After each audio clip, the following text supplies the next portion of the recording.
This is the Detroit Sports Podcast Network. Is there a sports podcast in Detroit that people are talking about? Hey, everybody, this is Freddie Cohen of ESPN Radio. When I'm not talking about breaking news or breaking news on ESPN Radio, I'm always a fan and listen to the Detroit Sports Podcast, and so should you.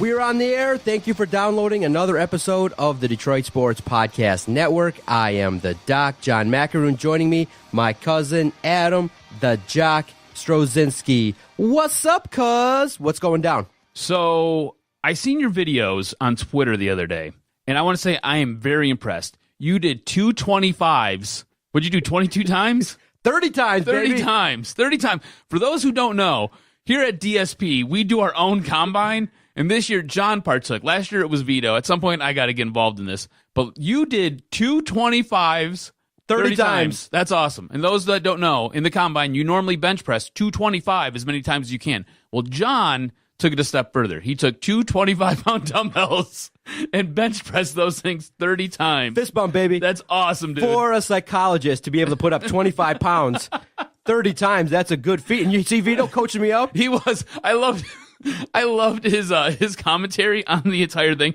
If you guys haven't checked it out, you need to go to @Detroit Podcast on Twitter and take a look at this. They are hilarious. Vito's basically just talking shit to you the entire time. He's like the rogue football coach. Now I got to teach him how to do a little bit better video production, because as I was doing it, there was a 65-year-old lady walking on the treadmill behind us, looking like, her beeping. Yeah. She was saying, looking like, and so when we're done, she's looking at us, and I know in her mind's like, these kids, right? This is what they do with their time. Right. They have to video themselves doing everything. Can these people be mature? And meanwhile, I'm just like, sorry, we're just having a good time, and it was fun. You got to have a good time with it. I know it was the combine. I know I made Vito do the videos last year. I wanted to see how many I could do, and that was after a 40-minute cardio session too. So I was, ripped. And now I do feel a little bit sore. You feel a little sore? I feel a little sore here. What was your? Because you did the 40 as well. Yeah. What was your? You put it at a sub 9 second 40. Didn't do it. 9 seconds. 9.17. Oh no! That's because I slowed up a little bit because I forgot how far actually it was. But we laughed a little bit, and then my form is pretty bad. I'm slow off the gate. It was bad. I was dying when I seen it. I was laughing so hard. That's the I point. showed the wife. I was like, take a look at this. And she was like, what is he doing? Oh, my God. So then I had to explain to her. Oh, it was so funny, dude. So funny. So Rich Eisen beat you then, right? Rich Eisen and the commissioner of the NFL. Oh, man. He ran like a 5.5 40 in a suit. That's so the athletic prowess is not bestowed upon thee. No, not at all. Check it out at Detroit Podcast. A lot of views. Great. Good stuff, sir. Oh my God. What's going on with you, buddy? What's going on? So I've been globetrotting, but not really globetrotting, kind of like state hopping here the last couple days. I just got back from Indiana. Some other people might not know, but my wife accepted a job in Indiana. So we went down there for a few days over the weekend, kind of dropped everything last minute, had to get all my shifts covered at all my jobs because I'm like a Jamaican. I work like 15 of those. Got all my shifts covered, and we went down there Saturday afternoon, Sunday, Monday. We came back Tuesday afternoon, and we got her a spot. We found a spot for her to live. Still have no idea what I'm doing. We might be doing this podcast remotely, kind of. I'll be there. You'll be here. I might be staying here. She might be staying there. We've got no idea. We're still trying to figure out our lives here. But it's crazy right now, man. My life is crazy right now. So how would you say you're feeling about it because of the fact it's a little bit unknown? And sometimes I know you're more of a task-oriented. You want to kind of be settled. You want things to be a certain way. What's it like kind of being a little bit in flux where you got to kind of make a decision? What's that like? It sucks. Like, she's calling me right now on the phone. She's got a question about something as far as the paperwork goes for the apartment. I'm very type A, man. Everything's got to be A, B, C. It's got to be set. And this is really daunting for me because she can't give me any more definitive information because her job isn't giving her any more definitive information. So I've got to try not to lose my mind and get upset and take it out on her because I'm like, come on, I need more info. Just give me something here so we can make a decision. And she's like, I'm giving you everything I got, and it's kind of what it is. So this is a good learning experience for me. I'll tell you that much. Exactly. It's going to be fun. It's going to be a little bit rocky. It's going to be a challenge. I'm excited for her, though. I got to go take a tour of her facility. It is mammoth. It's gargantuan. She's going to be working at an awesome hospital. The people that she's going to be working with they're A1, so it's gonna be pretty cool, man. I'm excited for her. Yeah, as always, shout out to all the nurses, all the practitioners out there practicing in the medical field. They don't get enough praise, no doubt about it. And for your wife to get recruited, it's a nice feeling for her, no doubt about it. I can only imagine what it's like, embarking on maybe some new challenges, living in a new place, possibly living apart from your husband. But you guys will make it work. You guys are strong. Everything is cool. And whatever happens, this podcast isn't going anywhere. Obviously, you're seeing, bigger guests, more attention. We're doing more things. We're even trying different things that we're not even qualified for. Had a chance to, cover the Horizon League. And I said to myself, you know what? I got a camera. You know what? They're not checking. I just sat my ass on the floor. They didn't even check. I just had the media badge. There is a different credential. And I was telling Vito, it's kind of funny that, you can kind of take advantage of some loopholes if you want to try something. I'm not a photog. I just sat there with a camera looking like the part. I was confident, just sat down there and got myself on national television, taking pictures, and actually... That's always the bright spot for you, is getting on national TV. You love it. It's nice. It's nice to see yourself a little bit, and it's just, really, honestly, for me, it's just saying, look, there's a podcaster taking photos. Mm-hmm. And the photos that I took, some people were like, wow, came out pretty good, huh? Not too bad, with a little bit of editing and a little bit of trying new things. That's all I'm trying to do, really, is just try to expand your horizons, do things differently, help the cause, help the website, and really just providing content. Just do whatever you can to provide content so that when people say, hey, I follow the Detroit Sports Podcast, one of the 40 or 42,000 people that follow, just want them to say, hey, that's a good follow. And I think in the better part of the last 3 years, we've expanded our horizons and we keep it moving, baby. And that's all it's about. The one thing I will tell you that I brought back from Indiana, I got to listen to the entire Kelly presser. So as we head into football season here, this is what I know about Irish football. And this, I guess, maybe bodes a little well for Michigan, because they're going to be playing their very first game of the season against each other down there in South Bend. They're not 100% sold on their quarterback. They have a quarterback competition going on. I know the fan base is super uneasy about this because they expected that the quarterback that they had last year, who was really productive, he could run the ball a little bit, throw the ball a little bit. I think he accounted for like 30 touchdowns for them. They were really hoping he would come back and cement his position. They've got 4 different quarterbacks that they're going to be trying to cycle through and try out here. So I don't know if that bodes well for Michigan or not. In the end, I think it's going to be the guy from last year. I can't remember his name off the top of my head, but that's where they're at right now. Okay, so this weekend... They have no quarterback, we have no quarterback. This weekend, you had an opportunity to take in the Combine. A lot of news, a lot of storylines came out of the NFL Combine. I want to start with that. What was your take on it? Who shocked you? I know the linebacker Shaq Griffin was an amazing story, somebody that is, basically come out of nowhere and has really cemented himself as somebody that's definitely boosted his stock through the Combine. And that's what it's about. Other news and notes regarding what happened at the Combine. Maurice Hurst, obviously, he had to be sent home because it was discovered that he had a heart condition. Saquon Barkley blew everybody away. People are basically saying they'd drop everything. They'd give up as many draft picks as they could to get the likes of a Saquon Barkley. What were your takeaways? How'd you enjoy the experience watching the Combine? I know you took in a lot of it. The biggest, maybe not even I guess the biggest story coming out of the Combine is that Saquon Barkley is heads and tails above everybody else. At this stage in the game, he is lights out the best player in this draft. Now, that being said, he might not become the best professional football player, might not be the best running back, but at this time, as it sits, he is the best player on everybody's draft board. He is, but would you say that the Cleveland Browns would be, remiss, or would they make a huge mistake by not taking him because they need a quarterback? I don't think, maybe some people are saying that the strategy for them would be take Saquon 1, draft a quarterback 4. But I feel like if you want to improve your team faster, take the quarterback 1 and then address, a position at the line or position, one of the linebackers that's out there, or maybe a different position. Do you see Saquon go number 1? Is he worthy of that based on what you saw? Yeah, absolutely. Number 1 overall? He's the best player in this crop of draft picks. What does he bring to the table? So, what do you do? The guy is explosive. He's powerful. I mean, for a running back, he is power. He out bench pressed some linemen. He is so strong. He's athletic as can be. I mean, the guy has a better vertical jump than OBJ. So that just kind of goes to show you. OBJ is sitting there jumping over guys left and right. You know what I'm saying? And Saquon comes in, and I think he put up like a 41 for his vertical. And he's fast. He's not the fastest guy at the draft, but he is fast. He's quick, got good acceleration. You've seen his tape. If you watched his tape, you know the guy's got good vision. He can run between the tackles. He can get the edge. He is everything that you need in an every down running back. So just because of his tape and then what he did at the combine solidifies him as the best player in this. So if I'm the Browns, if I'm sitting there on the clock, he's the guy who I'm taking number 1. I have the 4th pick. I can go get my quarterback. There's probably 3 or 4 quarterbacks in this draft who look like they can make an immediate impact. Coming out of this combine, Josh Allen really shot his stock up. The guy looked like he's got a great arm. I mean, the guy can throw a 70-yard pass like nobody's business. I mean, do you remember Jamarcus Russell before he got on the purple drink and he totally flushed his career down the toilet? The thing about Jamarcus Russell that everybody talked about was his arm strength and how far he could throw the football. Do you remember seeing the YouTube videos of him being on his knees at one goal line and throwing it to the other goal line? That's what Josh Allen can do. Josh Allen brings other intangibles like wanting to be good and being able to study and understand a playbook. Those are things that Jamarcus Russell did not bring with him. So this kid's got talent. He's got the arm strength. So he will probably be there or possibly will be there.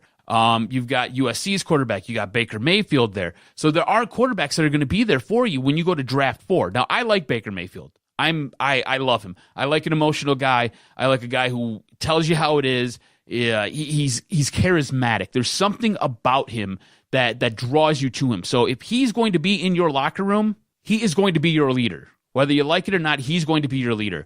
There's some red flags with him. So you've got to do your due diligence when you sit there and you talk with Baker Mayfield and if you decide to take him. I am a fan of his, though. I find him to be highly entertaining, and I don't know if entertaining is necessarily the thing that I want for my quarterback, but I like him. If I'm the Browns, I don't know if I take him because I'm not sure if that's a good fit for Cleveland. I think you got Sam Darnold there.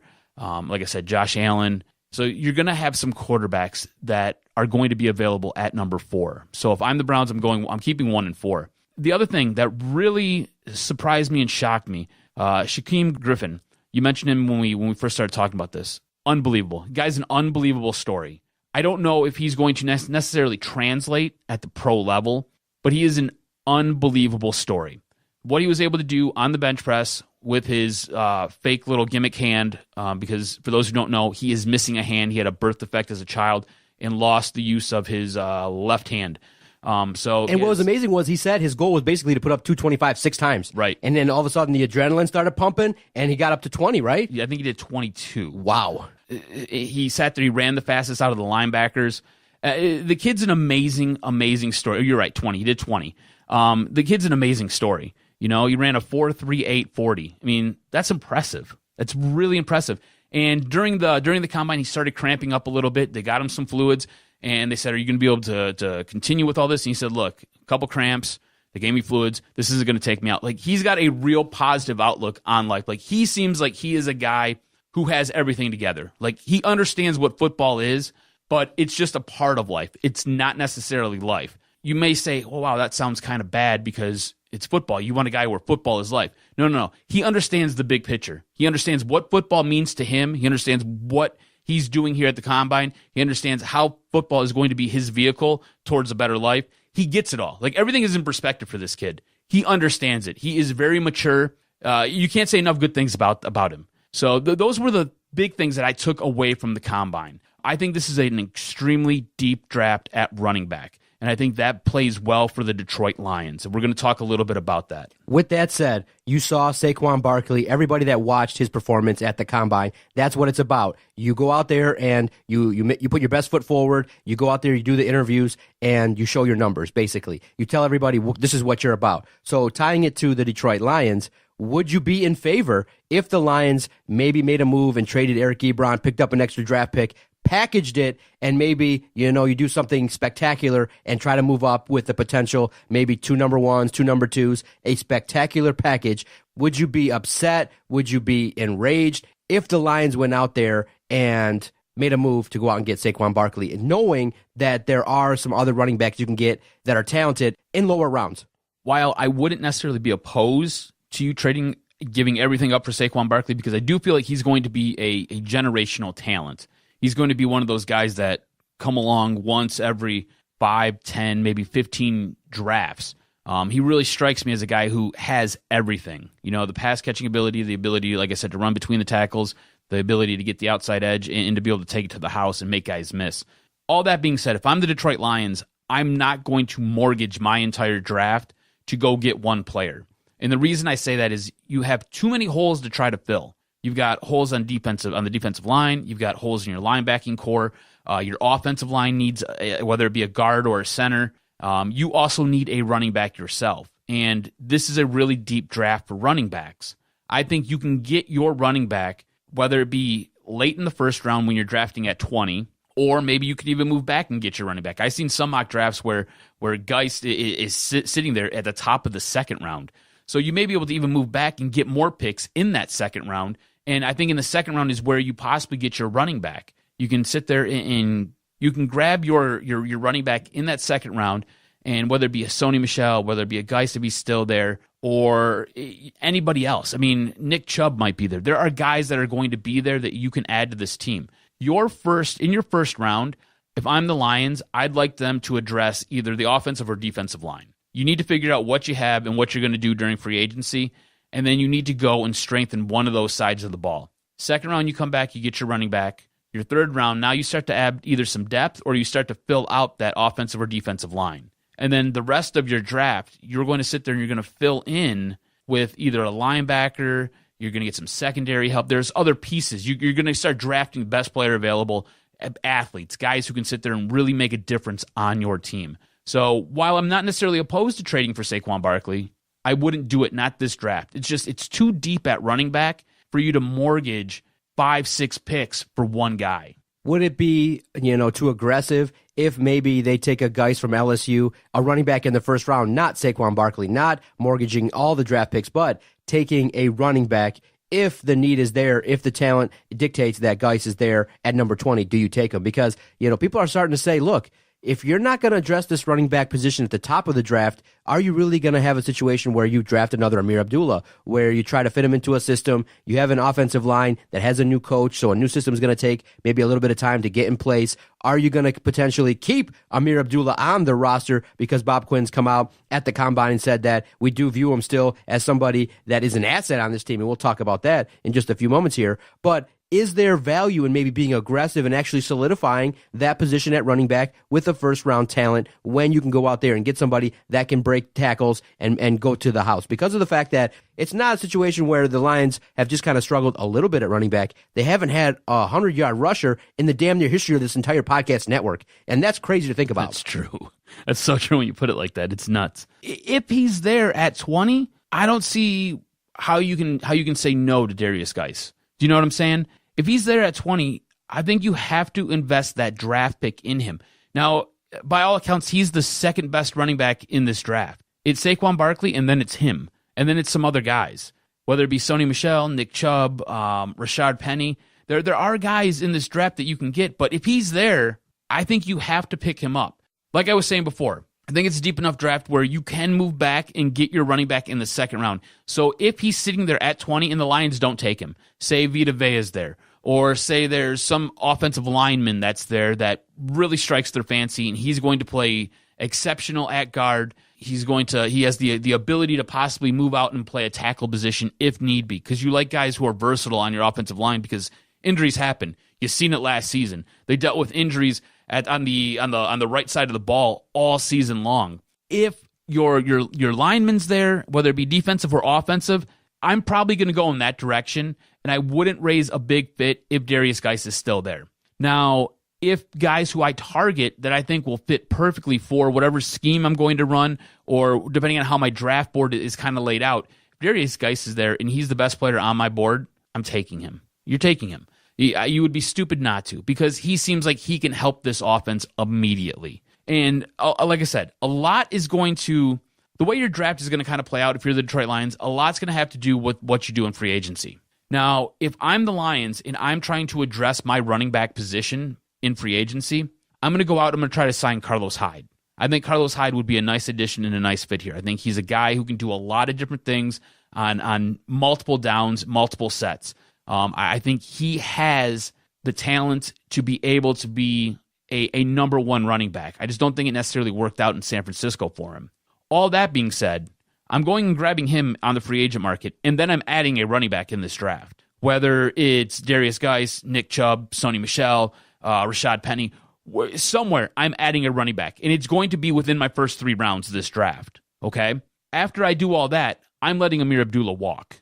I'm saving some money, and Ameer Abdullah is gone because you don't need him. You don't need Ameer Abdullah. Ameer Abdullah is, you have that guy, and you have that guy in a much better running back in Theo Riddick. Theo Riddick catches the ball more. Theo Riddick doesn't spill the pill as much, and Theo Riddick has the ability at times to run between the tackles. Now, have you seen, though, the argument that's being made, and then maybe a reason why Bob Quinn has come out and said that, we view Ameer Abdullah as a guy that can be productive on this team? When you look at Ameer's salary, less than $1 million the Lions have to commit to him, like $865,000 is his salary. Mm-hmm. For a guy making piddles, for a guy making basically nothing in the NFL, do you think then, well, maybe we can get a little bit more out of him, but just not make him the every down back? Look, we're going to get the guy. We can potentially draft the guy we're going to give the ball to maybe 18 to 25 times. Ameer can have a role on this team. But for a guy making less than $1 million, you maybe can slot him. But I know what you're saying is that, look, we all talk and say, does this guy belong in the NFL? Can he help you?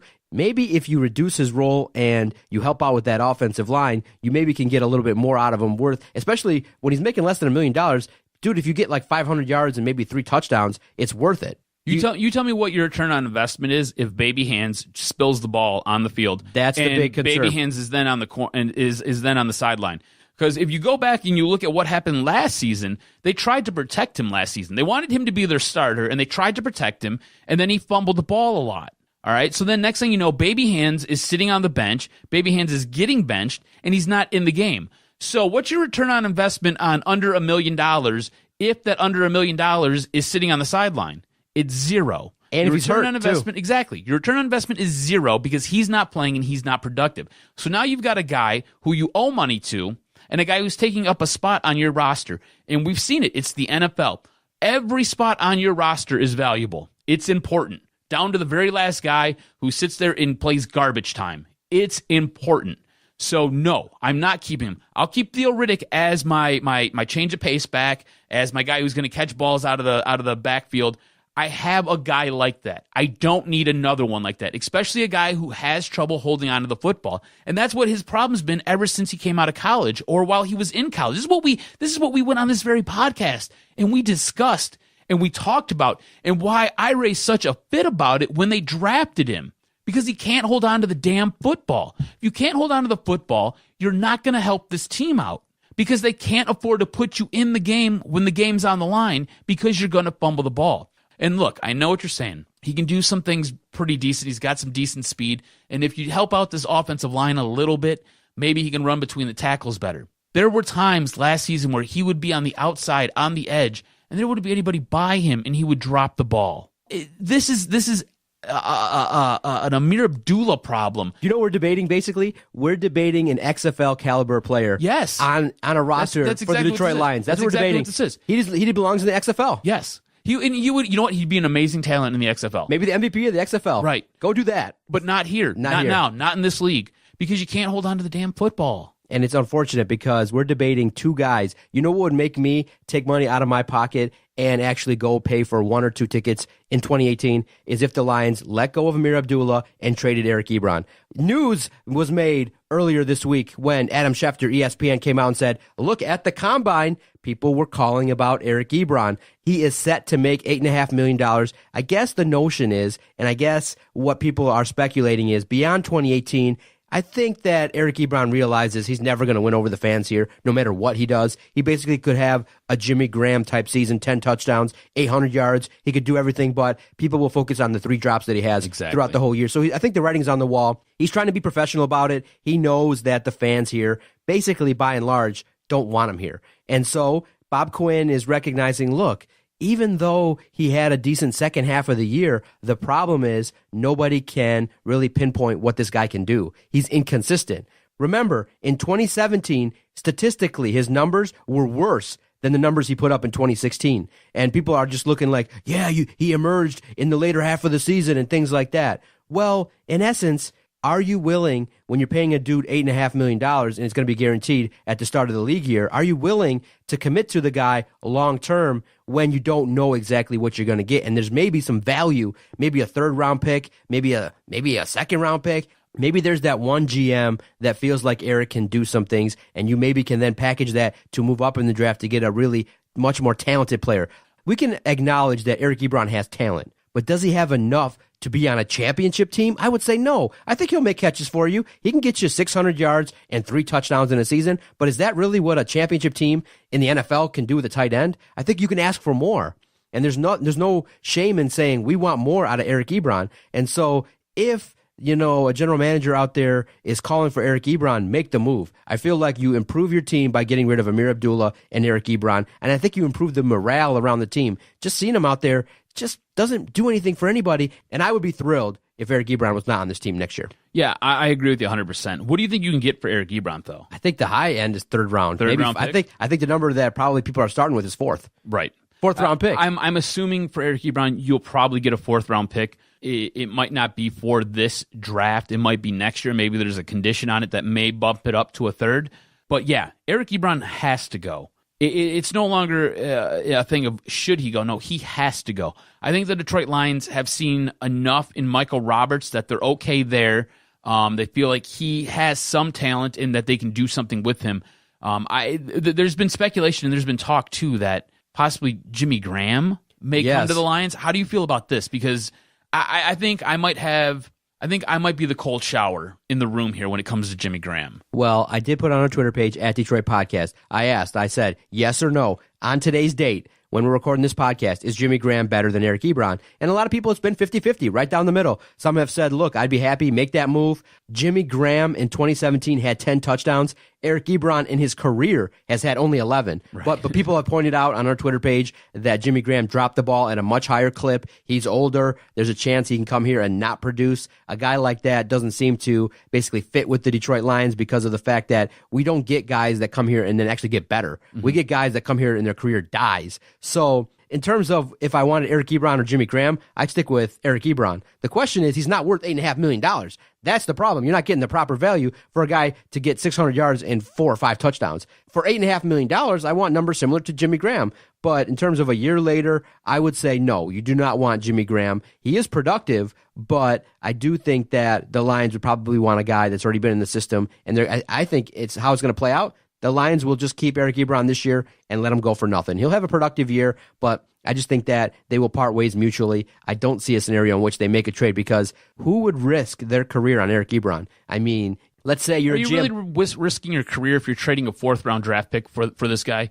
Again, you're looking at you could be bringing a cancer to the locker room. I understand that, but you're looking at what he did at the very end of last season, right? That's what all this is being based upon. He had a really, really productive end of last year. He was like a top 5, I think, tight end in the league towards the later half of the season, the last 8 games of the year. So you're basing a 4th-round pick on that guy. If a 4th-round pick is going to make or break your career, you do it. You make a trade. You trade for Eric Ebron. I wouldn't because I know what he is. Okay, yeah. But if you're a general manager and you're looking to fill out a spot and you feel like you can get some production out of this guy, you feel like a change of scene is going to help him out, and he could be your answer at a tight end position where you struggled.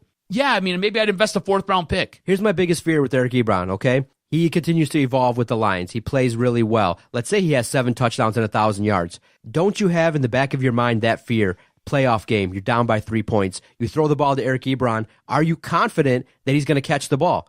Nobody listening to this is going to say, yeah. Is he playing like he was playing at the end of last season? If he's playing like that, then he's catching the ball.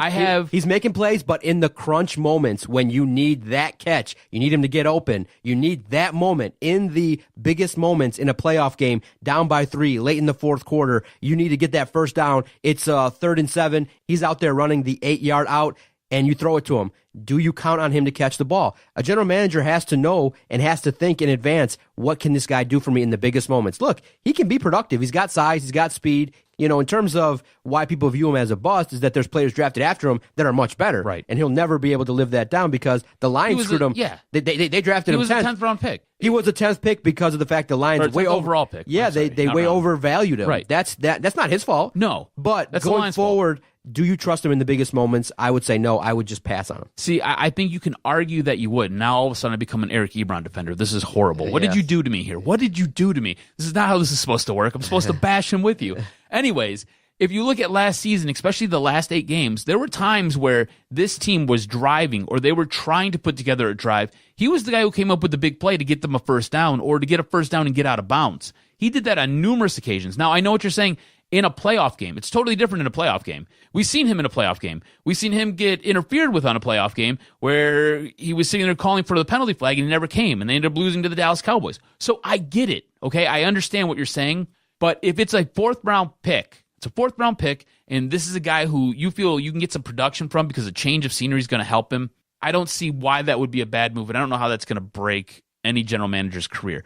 The issue I have with bringing Jimmy Graham here, though, everybody remembers Jimmy Graham when he played for New Orleans. And if you go back and you look at how he played in New Orleans, he was an integral part of that offense. Like, what he did was accentuated by the style of football that they played offensively. You know, he was a mismatch on the outside for a linebacker, and he was a mismatch on the outside for a safety because he was too damn big or he was too damn fast. The New Orleans Saints had a way to basically make him run straight downfield and just get the ball because he was so damn big. You couldn't stop him. He went to Seattle, and they had a little bit more of an intricate design on their offense. He had to stay in. He had to block more, which he's not really conducive to doing. He's more of a pass-catching guy. He's not really a blocking guy. He's not really a run protector, and he's not really a guy who can sit there and drop back and pass pro.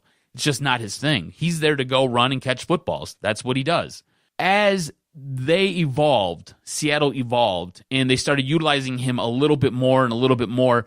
They, I think, ended up putting plays in to help accentuate what he did well, and that's why he ended up with 10 touchdowns. His production in Seattle comes nowhere close to what he did in New Orleans.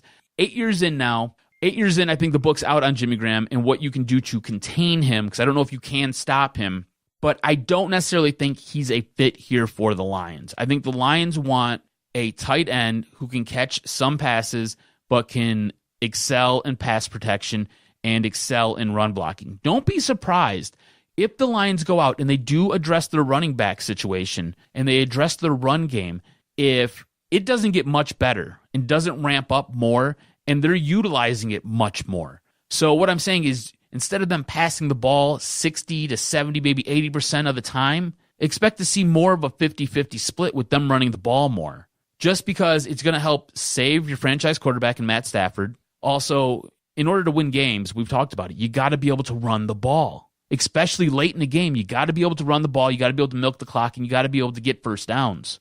So I could see this team overhauling this entire running back core, letting everybody go. Zach Zenner, you're gone. Ameer Abdullah, you're gone. Washington, you're gone. Tion Green, sorry, you're gone. The only guy I could see them realistically keeping is Theo Riddick. And then you go out, if you can bring Carlos Hyde in, if you can go out and address your running back in the 1st or 2nd or 3rd round of this draft, and you get a guy who you feel confident with, can step in, and he's going to be your running back of the future. I think you could go in with that 3-headed monster at running back. Remember, it's the NFL now. You need 2 running backs. I know Le'Veon Bell's the exception. He's an every down back. The guy can carry the ball almost the entire game. But he does take plays off. They do give him a rest. He probably sits for about 10 of those offensive plays every single game. But you need a second running back somewhere. So if you went with that 3-headed monster, I like your chances. Man, good stuff. Love talking football. I love football, dude. Can't wait to see how the Lions do this. This draft is huge for the Detroit Lions. Bob Quinn's got a massive job to put forth a roster because I think Matt Patricia's going to have a lot of pressure on him to win now. I don't think he's going to get that much of a luxury in terms of maybe some people say, well, no, give him a year to implement his system. Dude, you fired Jim Caldwell when he had success. So it's up to Bob Quinn now to put together a roster and improve it from 2017. You got to do a big job in 2018. Can't wait to dig more into the draft, look at mock drafts, and definitely stay with us on the podcast. In coming weeks, we will, look deeper into the draft as it approaches. Can't wait to see what the Detroit Lions do. Stay with us. When we come back, we're going to talk about a Michigan college basketball team that's doing some great things ahead of the tournament. They went out to New York and did some damage. 4 games in 4 days, and they did some work. It was nice to see, and we'll talk about both the trajectories of Michigan and Michigan State right after this. Doc here for our host site, Podomatic.com. When Adam and I first started this project, we were looking for a great place to host all of our recorded audio, and thank goodness we found and I clicked on Podomatic. Why do we use them? A great place to host all of your recorded audio. At this point in time, we've recorded 800 to 900 weekly podcasts, and we've only used one host site. Why? Super easy to use. I can upload audio in like 5 minutes. And then we can generate great links so that all of our supporters across the country and even overseas can listen to the Detroit Sports Podcast Network. Look, when you have a Super Bowl champion that wants to come on your podcast, you can't have a host site that's going to crash. You can't have links that are broken. When you tweet out, hey, I got Brandon Graham from the Philadelphia Eagles, you got to have a link where people can find it, push the button, and hear the audio. And if you're going to start a brand new project and you want to grow your network and maybe get a Super Bowl champion on your show, you got to have a great host site. Check out Podomatic.com.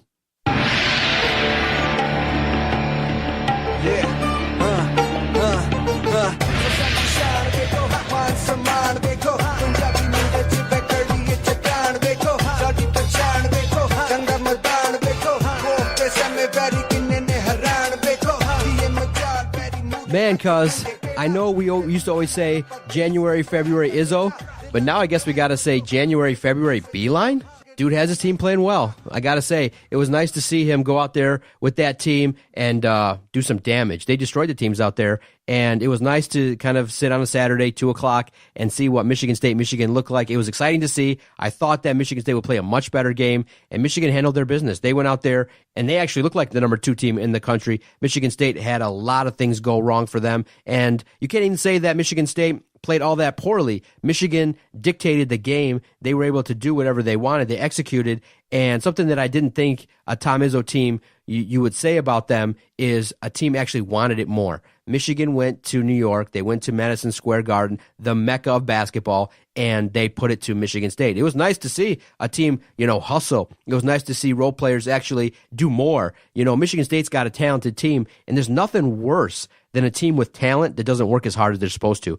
They didn't come to play the way they should have. And some people will say it's matchups, but I really do believe if Michigan State comes with energy, if the likes of a Nick Ward and Jaren Jackson Jr. and Cassius Winston actually make shots and do the right things, I think Michigan State can play well with Michigan. It's just in these matchups, what Michigan's able to do just throws Michigan State out of their rhythm. And then something else I didn't think I would say is I think Michigan State lacks confidence against Michigan. They don't believe at this point in time that they can beat a team like Michigan because of the fact that Michigan can shoot lights out. They play great defense.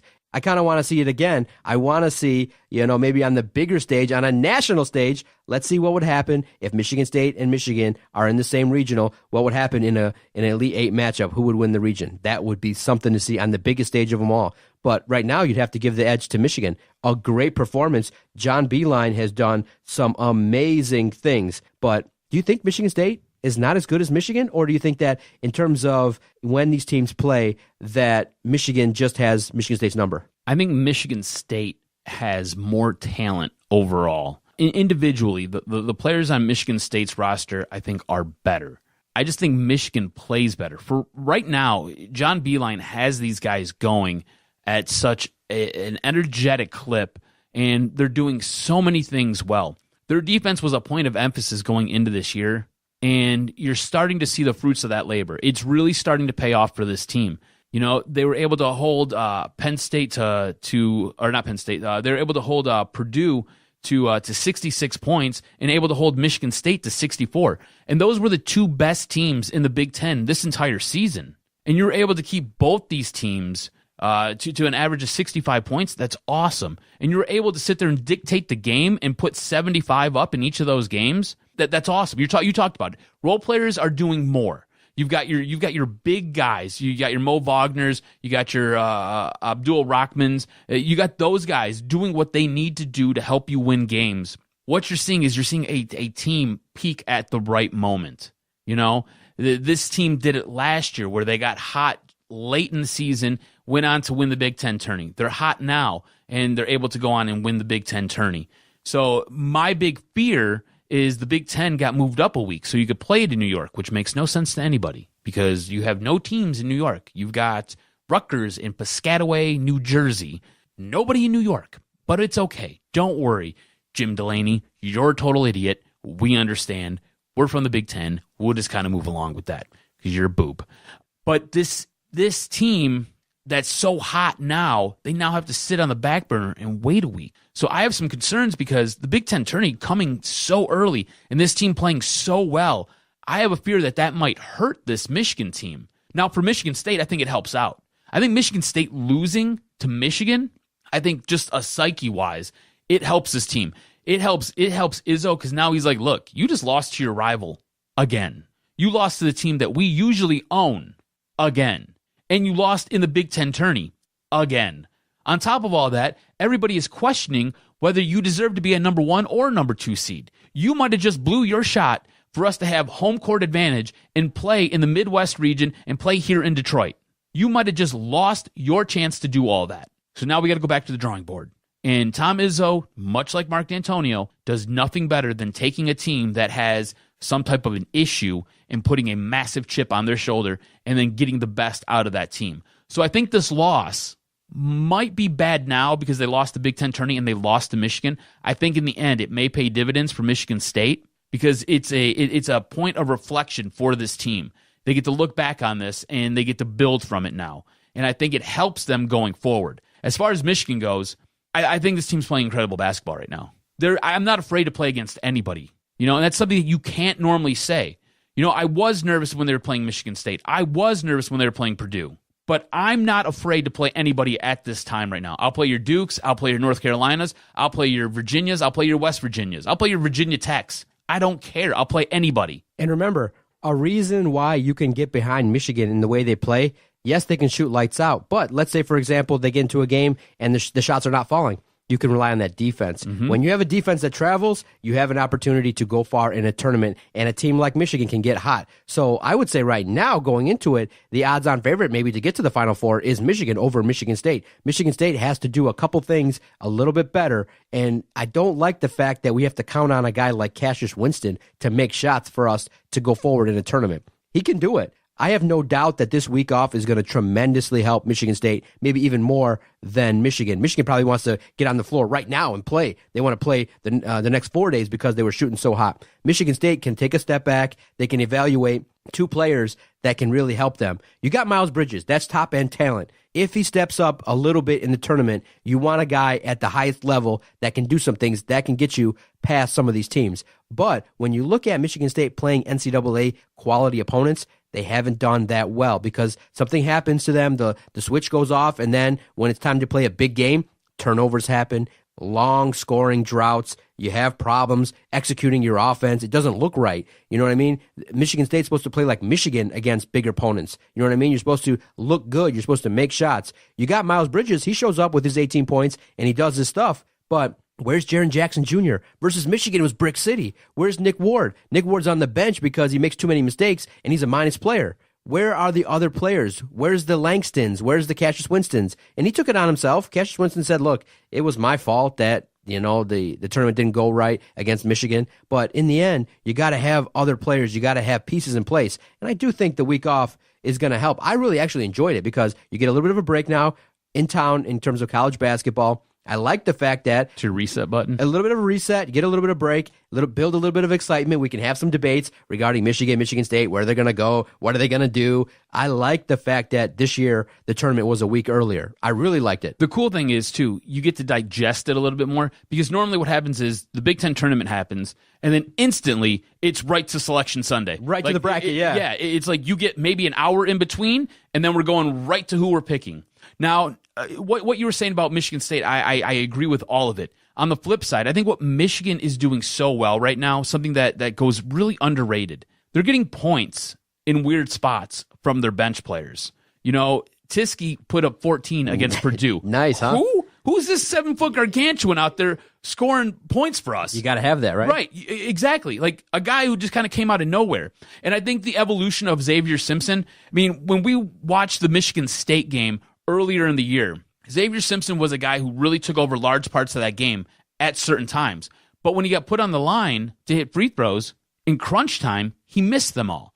I think you're seeing a much more confident point guard now for Michigan, and I think that makes all the difference. That mixing with bench points that are coming in waves. You have 3 or 4 guys who you're able to put in off Michigan's bench at any given time, and they're able to give you anywhere from 15 to 30 minutes, and those guys are able to score points for you. That means a lot. That means a lot, especially when these games are so tight and this competition is ramped up so much. Look, Purdue's a really good basketball team. Michigan State's a really good basketball team.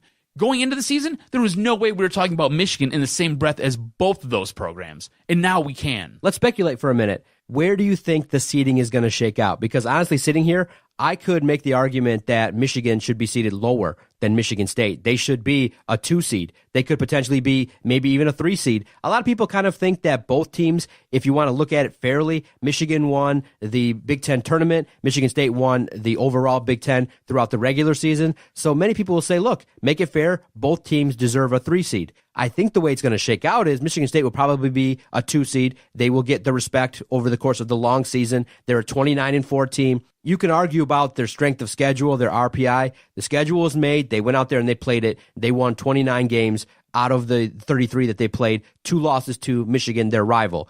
So nationally, people aren't giving the weight of the wins that Michigan had as maybe it deserves, maybe or as it's looked at here locally. But I do think that Michigan State's going to end up a 2 seed and probably will be the team that will be here at LCA. And I think you'll send Michigan somewhere else and maybe make them a 3 seed. But how do you think it'll shake out? And do you think it's even worth having a debate? Should Michigan, based on what they did this season and how they're playing, do you take stock in maybe bumping up Michigan and giving them a 2 seed? Do you think they've earned it? In the AP poll, they're ranked 7th. I would say Michigan State will probably be a number 2 seed just because of what they've done over the long haul and the way that they basically dominated their conference for most of the year. As far as Michigan goes, going into the Big Ten tournament, I had Michigan as possibly a 7 seed.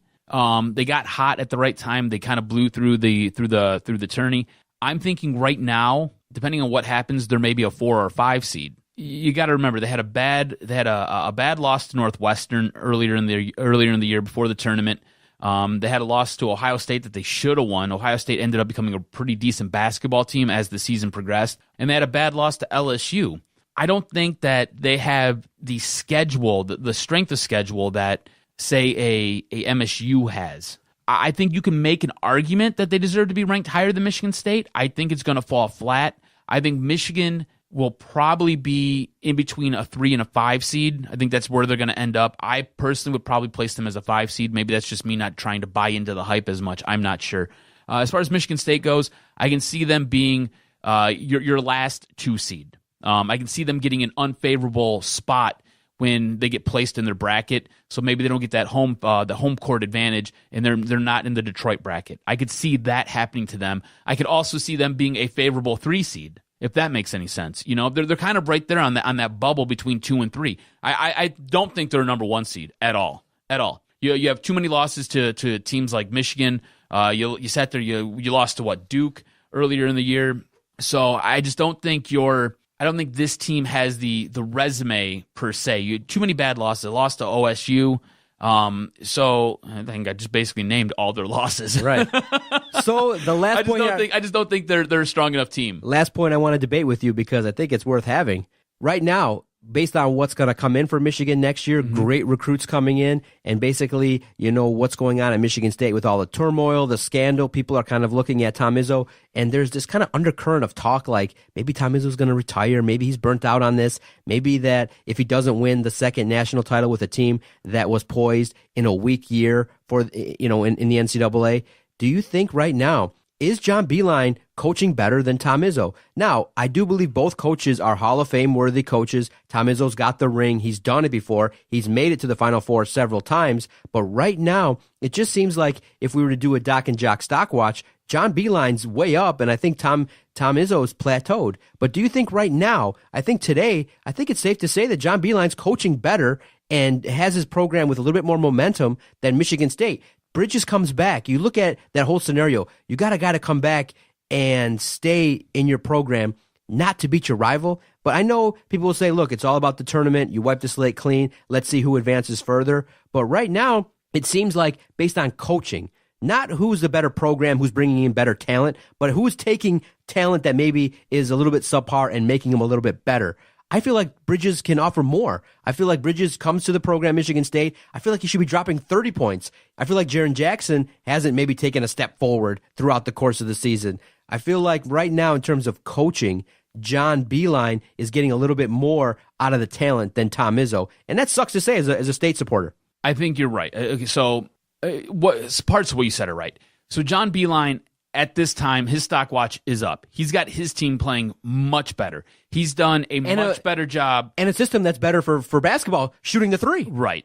He's got the thing is, shooting the three can hide a lot of flaws. Yeah. Because you're able to pick up points much faster, obviously. So his style of basketball is able to hide certain flaws in his team. The real key to this team's success, though, is defense. It's going to be defense, and when they get into the tournament, it's going to be hitting free throws. John Beilein has his guys playing exceptionally well right now, and they're doing an outstanding job.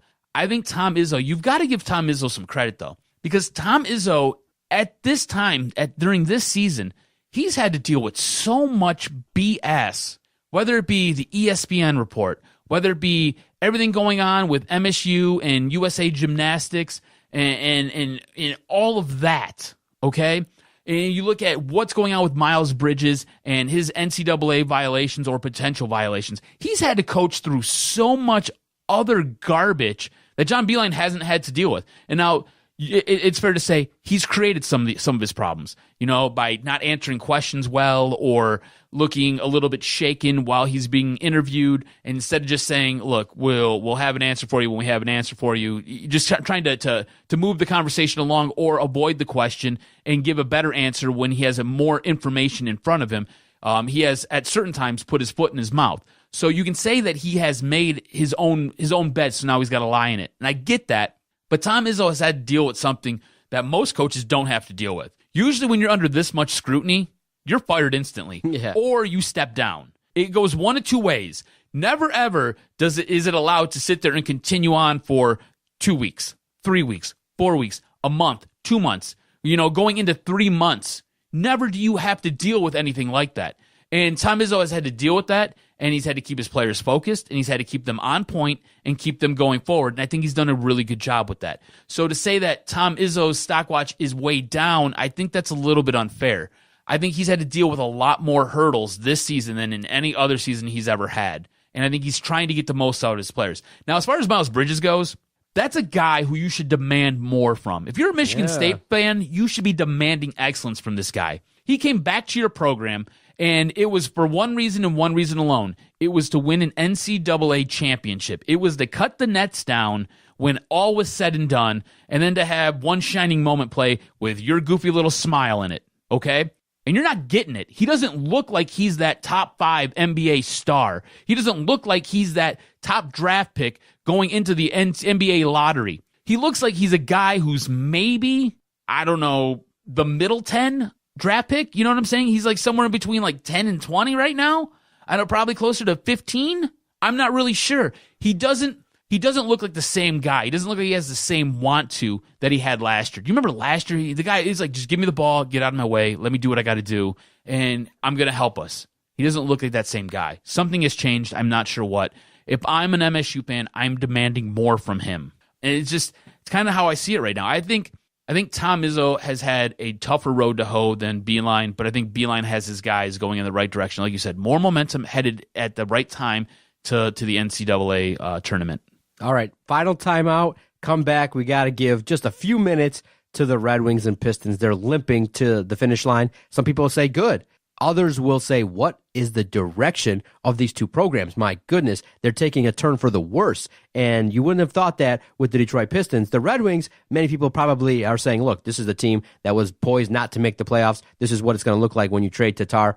We got to look at the Pistons and Red Wings and look at tanking and things like that and look at what the heck has gone on the second half of the season. We'll talk about that next on the Doc and Jock podcast. Thanks, everybody, for your continued support of the Detroit Sports Podcast Network. The free and easy way to support us, to help us keep the microphones hot, the lights on here in our Sterling Heights studio, go visit our website, DetroitSportsPodcast.com. It's where you can go click through the online banners, take care of all your online shopping needs, buy Detroit sports tickets. Thank you so much for your continued support. We appreciate everyone downloading, sharing, retweeting, messaging us back when we put out our questions and polls on our Twitter page at Detroit Podcast. You can follow Adam on Twitter at AdamRSTROZ. Follow the network at Detroit Podcast and continue to click through DetroitSportsPodcast.com.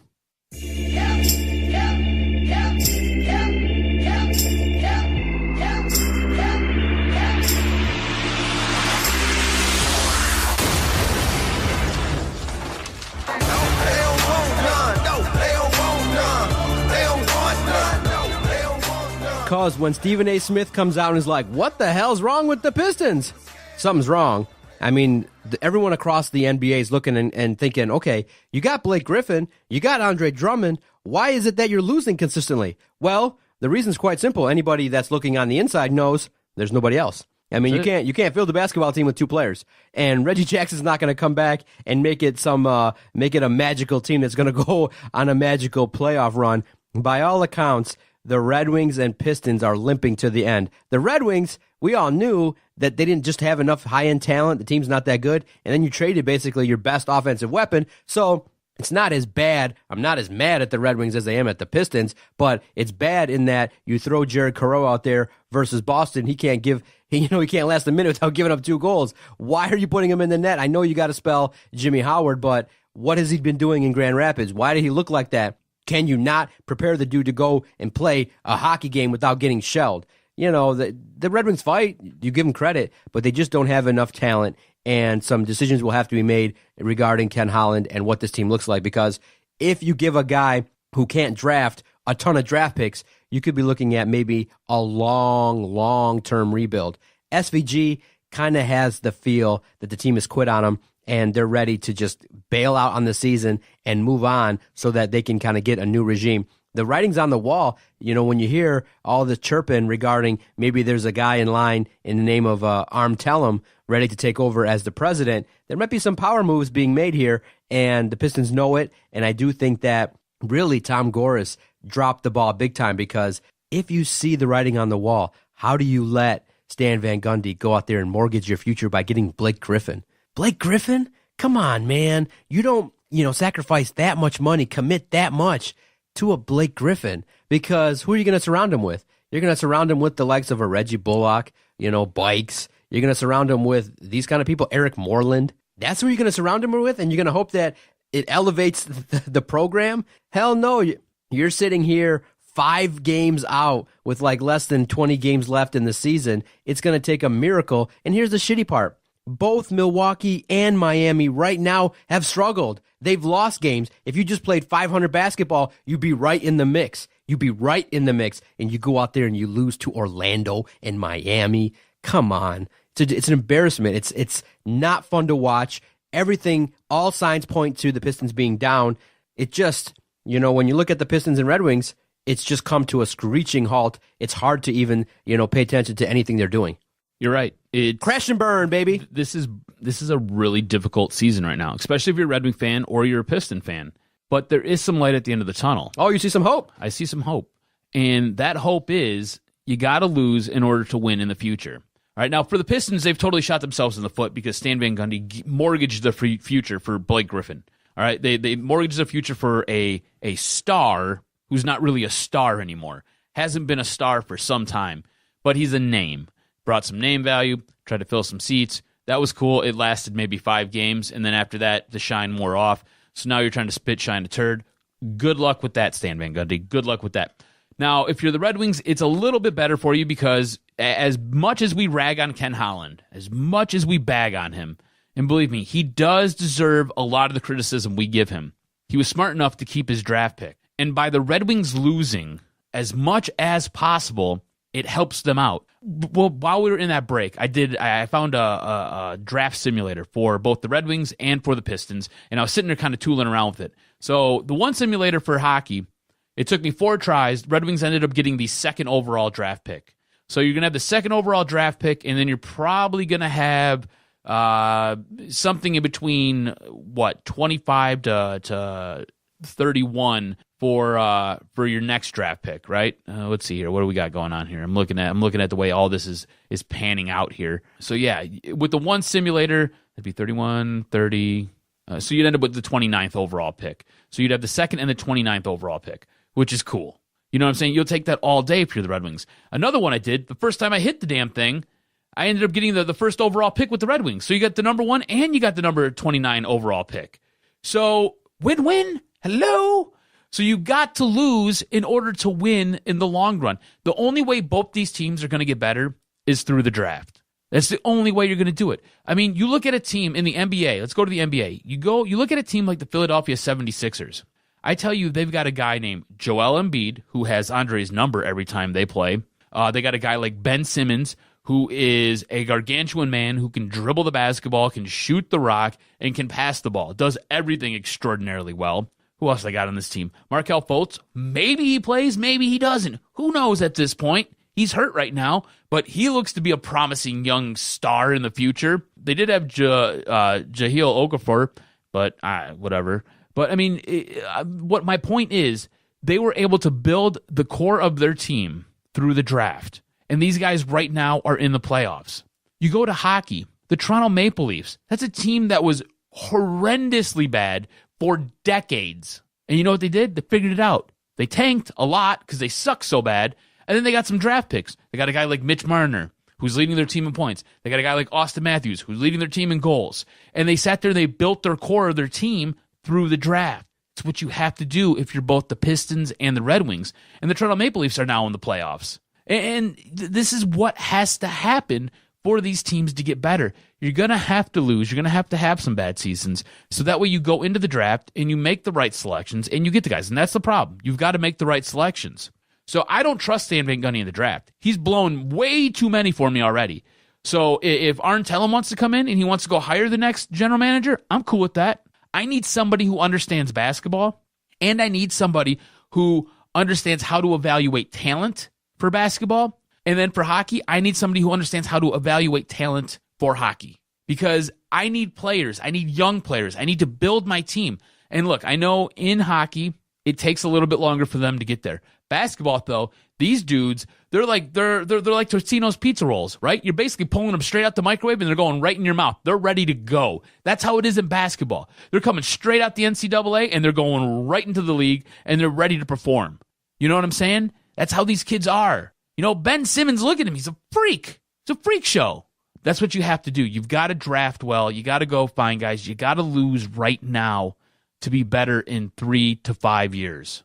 Exactly. And what's tough is, at this point in time, you're kind of killing off your fan base. It's so tough because you got this new arena you got to sell. There's empty seats galore. You got basically no hope in your fan base, and it's going to take time for it to kind of rebuild. Mm-hmm. I think that right now people are looking at the Lions as being the team that's going to be closest to being successful. I feel like you're going to have Michigan State hoops getting a lot of attention.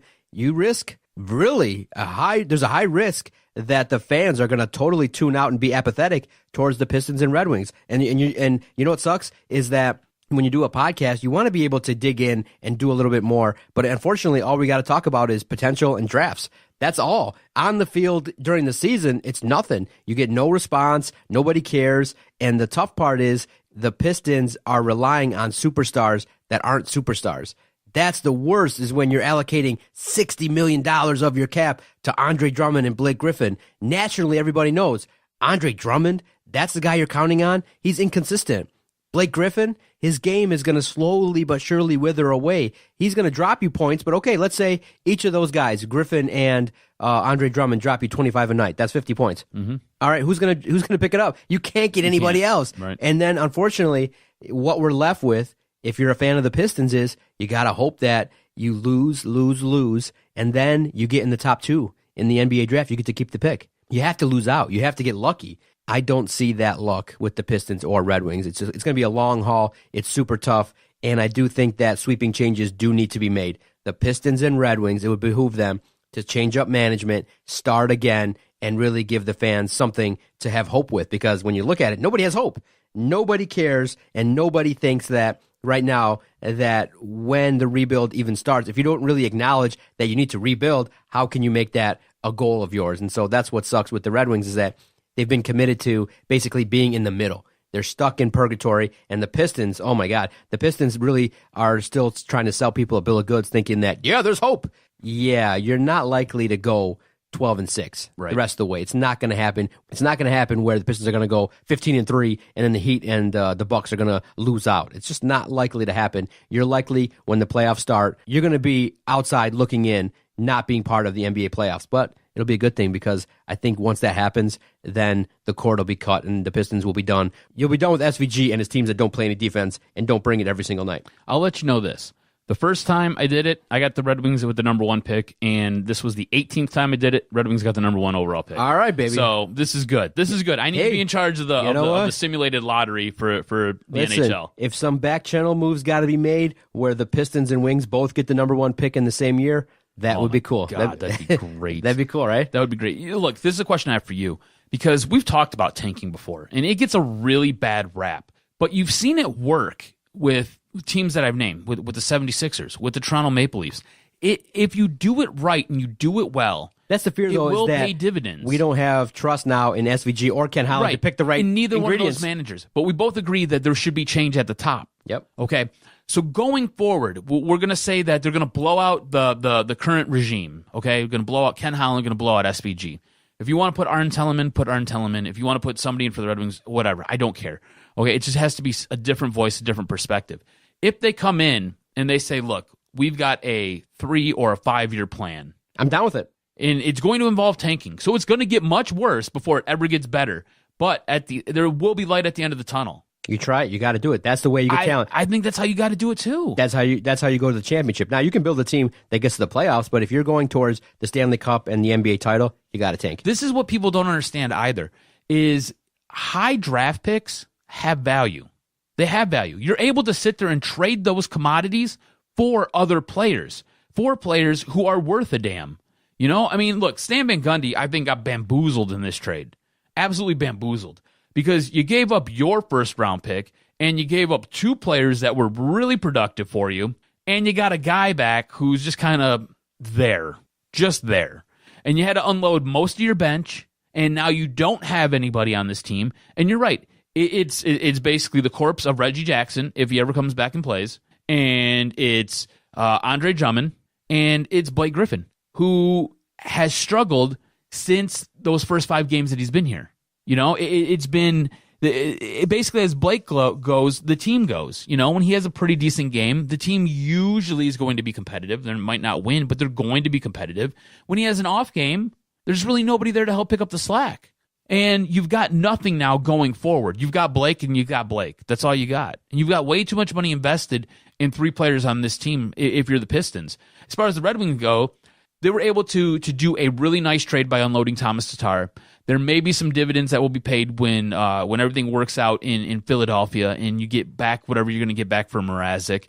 I would have liked you to trade Mike Green. You could have always re-signed him in the offseason. That was always a possibility. But according to Ken Holland, nobody wanted him. I don't think Ken Holland shopped him. I think that was more the issue there. But you got to lose to win. And both these teams need to instill some type of tanking to get better. Garbage at Little Caesars Arena. I wouldn't have thought that. That's what it's got to be, man. It's going to be tough. It's going to be tough to sell tickets. You're going to see seat covers galore. I think that these 2 teams have a long way to go to rebuild trust. We got a deal cut out with Little Caesars, right? Yeah, man. We're gonna put the Detroit Sports Podcast logo, I think, in a fair agreement, right? That was fun. You liked that? What did you think when you first saw that? You're like, oh my God, this guy's an idiot. And this guy. I didn't think he was an idiot. I was like, oh, that's funny. That is funny, right? Oh, by the way, NFL Draft Simulator. So the first time I did it took me, I think 4 or 6 tries to get the 2nd overall pick. I just did it again. Got the 2nd overall pick. All right. I'm doing good at this one. Let's do it. Oh, my God. I'm awesome at this. All right. Great podcast, sir. Enjoyed the hour. Great conversation regarding Detroit sports. Thank you so much. Doc and Jock airs every single Thursday. Tell all your friends. Go to iTunes. Subscribe. Leave a 5-star review. We greatly appreciate all the support. Message us anytime at Detroit Podcast. We read each and everything that's sent to us, good or bad. It's fun. And even the good ones will get retweeted to the masses. Thank you so much, Adam. For the Jock, Adam Strozinski, I am the Doc, John McAroon. See everybody next week. Let's go tanking. This was locker room talk. Second dick. Sorry, Detroit. Didn't quite work out. And all I can say is Detroit Sports Podcast scores. I have voices in my head. They counsel me. They understand. They talk.